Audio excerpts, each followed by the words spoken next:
Life as We Know It with Tom Walton. A Blade obituary a while back noted that the deceased had taken a rather unusual occupation late in his life, funeral greeter.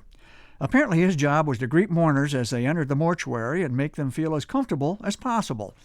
I'd never heard of a funeral greeter before. I just figured the guy greeting me owned the place.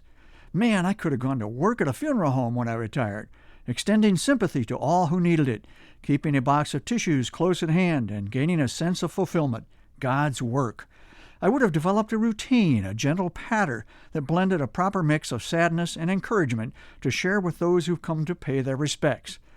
"Good afternoon, welcome, he's right over there," I'd tell them, gesturing in the general direction of the deceased. "No flash photography, please." What an easy job. It would be relatively quiet. Nobody would be shouting at me on deadline, especially the client. The pleasant fragrance of fresh flowers would fill the place. No heavy lifting would be required, unless the funeral director's assistant had the day off.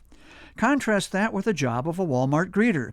He stands there just inside the door and says the same thing hundreds of times an hour. "Hello, welcome to Walmart. Hello, welcome to Walmart."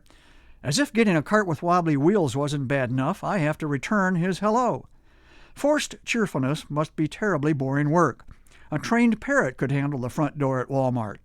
At least a funeral greeter can display a bit of gloom, and nobody thinks less of him for it. I do wonder about the training required to become a funeral greeter. I'm sure the following points are stressed in the funeral greeter's manual. 1. Maintain respect at all times for everyone involved. The deceased, the friends and family, and most of all, the funeral director. He or she is your boss. 2. Never speak to the corpse. That would be weird and presumptuous. If you do and one speaks back, seek immediate assistance.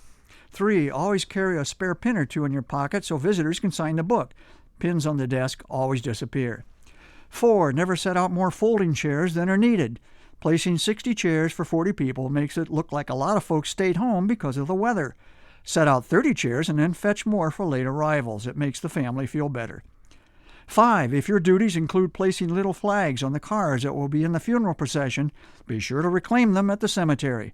Some folks might consider a flag a swell souvenir for the scrapbook, but those things cost money, and the mortuary wants them back. 6. If an old friend shows up as a mourner, resist the urge to crack a few jokes to lighten the mood. 7.